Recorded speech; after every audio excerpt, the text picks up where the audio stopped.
Paz do Senhor, amados. Vamos continuar a nossa leitura bíblica diária, seguindo o livro de Gênesis, capítulo 38, Judá e Tamar.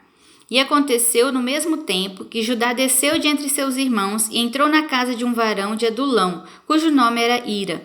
E viu Judá ali a filha de um varão cananeu, cujo nome era Sua, e tomou-a e entrou a ela. E ela concebeu e teve um filho, e chamou o seu nome E tornou a conceber e teve um filho, e chamou o seu nome Onã. E continuou ainda e teve um filho, e chamou o seu nome Selá. E ele estava em Quezibe quando ela o teve. Judá, pois, tomou uma mulher para o seu primogênito, e o seu nome era Tamar. Porém, o primogênito de Judá, era mau aos olhos do Senhor, pelo que o Senhor o matou. Então disse Judá a Onã: Entra a mulher do teu irmão e casa-te com ela, e suscita semente a teu irmão. Onã, porém, soube que essa semente não havia de ser para ele. E aconteceu que, quando entrava a mulher de seu irmão, derramava-a na terra para não dar semente a seu irmão. E o que fazia era mal aos olhos do Senhor, pelo que também o matou. Então disse Judá a Tamar, sua nora: Fica-te viúva na casa de teu pai, até que Selá, meu filho, seja grande. Porquanto disse: Para que, porventura, não morra também este, como seus irmãos? Assim foi-se Tamar e ficou-se na casa de seu pai. Passando-se, pois, muitos dias, morreu a filha de Sua, mulher de Judá, e depois se consolou Judá e subiu aos tosqueadores das suas ovelhas em Timna, ele e Ira, seu amigo, o adulamita. E deram aviso a Tamar, dizendo: Eis que teu sogro sobe a Timna a tosquear as suas ovelhas. Então ela tirou de sobre si as vestes da sua viuvez, e cobriu-se com o véu, e disfarçou-se, e assentou-se à entrada das duas fontes que estão no caminho de Timna, porque via que Selá já era grande, e ela lhe não fora dada por mulher. E vendo-o Judá, teve-a por uma prostituta, porque ela havia coberto o seu rosto. E dirigiu-se para ela no caminho e disse: Vem, peço-te, deixa-me entrar a ti, porquanto não sabia que era sua nora. E ela disse: Que darás para que entres a mim? E ele disse: Eu te enviarei um cabrito do rebanho. E ela disse: Dás-me penhor até que o envies? Então ele disse: Que penhor é que te darei? E ela disse: O teu selo e o teu lenço, e o cajado que está na tua mão. O que ele lhe deu, e entrou a ela, e ela concebeu dele. E ela levantou-se e foi-se, e tirou de sobre si o seu véu, e vestiu as vestes da sua viuvez. E Judá enviou o cabrito por mão do seu amigo, o adulamita, para tomar o penhor da mão da mulher, porém não a achou. E perguntou aos homens daquele lugar, dizendo: Onde está a prostituta que estava no caminho junto às duas fontes? E disseram: Aqui não esteve prostituta alguma.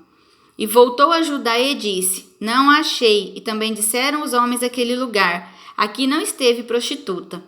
Então disse Judá: Tome-o ela, para que porventura não venhamos a cair em desprezo. Eis que tenho enviado este cabrito, mas tu não achaste.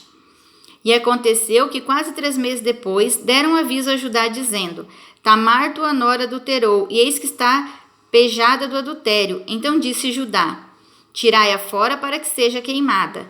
E tirando-a fora, ela mandou dizer a seu sogro: Do varão de quem são estas coisas eu concebi. E ela disse mais: Conhece, peço-te, de quem é este selo, e estes lenços, e este cajado.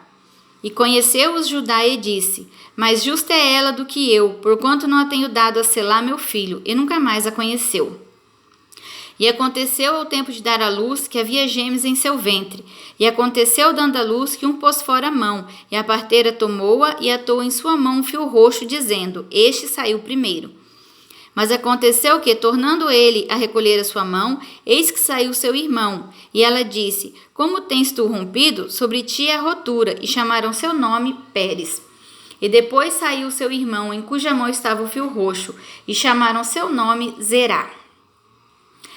José na casa de Potifar, capítulo 39. E José foi levado ao Egito, a Potifar, eunuco de Faraó, capitão da guarda, varão egípcio, comprou-o da mão dos ismaelitas que o tinham levado lá. E o Senhor estava com José, e foi varão próspero, e estava na casa de seu senhor egípcio. Vendo, pois, o seu senhor, que o Senhor estava com ele, que tudo que ele fazia o Senhor prosperava em sua mão, José achou graça a seus olhos, e servia-o, e ele o pôs sobre a sua casa, e entregou na sua mão tudo o que tinha.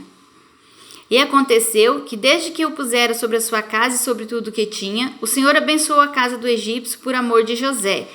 E a bênção do Senhor foi sobre tudo o que tinha na casa e no campo. E deixou tudo o que tinha na mão de José, de maneira que de nada sabia do que estava com ele, a não ser do pão que comia. E José era formoso de aparência e formoso à vista. E aconteceu depois dessas coisas que a mulher de seu senhor pôs os olhos em José e disse: Deita-te comigo. Porém ele recusou e foi a mulher do seu senhor. Eis que o meu senhor não sabe do que há em casa comigo e entregou em minha mão tudo o que tem. Ninguém há maior do que eu nesta casa, e nenhuma coisa me vedou senão a ti, porquanto tu és sua mulher. Como, pois, faria eu este tamanho mal e pecaria contra Deus?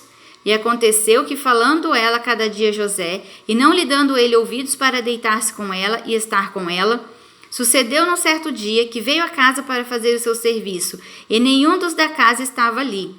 E ela lhe pegou pela sua veste, dizendo: Deita-te comigo. E ele deixou sua veste na mão dela e fugiu, e saiu para fora. E aconteceu que, vendo ela que deixara sua veste em sua mão e fugira para fora, chamou os homens de sua casa e falou-lhes, dizendo: Vede, trouxe-nos varão hebreu para escarnecer de nós, entrou até mim para deitar-se comigo, e eu gritei com grande voz. E aconteceu que, ouvindo ele que eu levantava minha voz e gritava, deixou sua veste comigo e fugiu, e saiu para fora. E ela pôs a sua veste perto de si, até que o seu senhor veio à sua casa. Então falou-lhe conforme as mesmas palavras, dizendo: Veio a mim o servo hebreu, que nos trouxe para escarnecer de mim. E aconteceu que, levantando eu a minha voz e gritando, ele deixou sua veste comigo e fugiu para fora. E aconteceu que, ouvindo seu senhor as palavras de sua mulher, que ele falava, dizendo: Conforme essas mesmas palavras me fez teu servo, a sua ira se acendeu. E o senhor de José o tomou e o entregou na casa do cárcere, no lugar onde os presos do rei estavam presos. Assim esteve ali na casa do cárcere. O senhor, porém, estava com José, e estendeu sobre ele a sua benignidade, e deu-lhe graça aos olhos do carcereiro mor. E o carcereiro mor entregou na mão de José todos os presos que estavam na casa do cárcere, e ele fazia tudo o que se fazia ali. E o carcereiro mor não teve cuidado de nenhuma coisa que estava na mão dele, porquanto o Senhor estava com ele, e tudo o que ele fazia, o Senhor prosperava. José na prisão interpreta 2 sonhos. Capítulo 40. E aconteceu depois dessas coisas que pecaram o copeiro do rei do Egito e o padeiro contra o seu senhor, o rei do Egito. E indignou-se Faraó muito contra os seus 2 eunucos, contra o copeiro mor e contra o padeiro mor. E entregou-os à prisão na casa do capitão da guarda, na casa do cárcere, no lugar onde José estava preso. E o capitão da guarda pô-los a cargo de José, para que os servisse, e estiveram muitos dias na prisão. E ambos sonharam um sonho, cada um seu sonho na mesma noite, cada um conforme a interpretação de seu sonho, o copeiro e o padeiro do rei do Egito, que estavam presos na casa do cárcere. E veio José a eles pela manhã e olhou para eles, e eis que estavam turbados. Então perguntou aos eunucos de Faraó, que com ele estavam no cárcere da casa de seu senhor, dizendo: Por que estão hoje tristes os vossos semblantes? E eles lhe disseram: Temos sonhado um sonho, e ninguém há que o interprete. E José disse-lhes: Não são de Deus as interpretações? Contai-mo, peço-vos. Então contou o copeiro mor o seu sonho a José e disse-lhe: Eis que em meu sonho havia uma vide diante da minha face. E na vide 3 sarmentos, e ela estava como que brotando. A sua flor saía, e os seus cachos amadureciam em uvas. E o copo de Faraó estava na minha mão. E eu tomava as uvas e as espremia no copo de Faraó, e dava o copo na mão de Faraó. Então disse-lhe José: Esta é a sua interpretação. Os 3 sarmentos são 3 dias. Dentro ainda de 3 dias, Faraó levantará a sua cabeça e te restaurará o teu estado, e darás o copo de Faraó na sua mão, conforme o costume antigo, quando era seu copeiro. Porém, lembra-te de mim, quando te for bem, e rogo-te que uses comigo de compaixão, e que faças menção de mim a Faraó, e faz-me sair desta casa.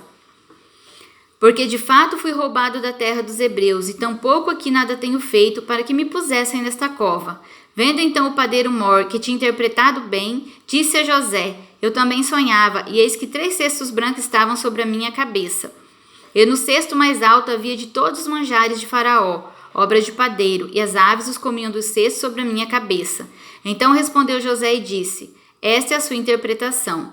Os 3 cestos são 3 dias. Dentro ainda de 3 dias, Faraó levantará a tua cabeça sobre ti e te pendurará no madeiro, e as aves comerão a tua carne de sobre ti. E aconteceu ao 3º dia, o dia do nascimento de Faraó, que fez um banquete a todos seus servos, e levantou a cabeça do copeiro mor e a cabeça do padeiro mor no meio dos seus servos, e fez tornar o copeiro mor ao seu ofício de copeiro, e este deu o copo na mão de Faraó. Mas ao padeiro mor enforcou, como José havia interpretado. O copeiro mor, porém, não se lembrou de José, antes se esqueceu dele. Amém? Que palavra forte, né? Que palavra abençoada. Nós vemos que todo o tempo Deus estava com José. Que Deus possa estar abençoando a sua vida. Que você possa estar sempre na presença do Senhor. Amém? Que Deus te abençoe e abençoe a sua casa em nome de Jesus. Amém.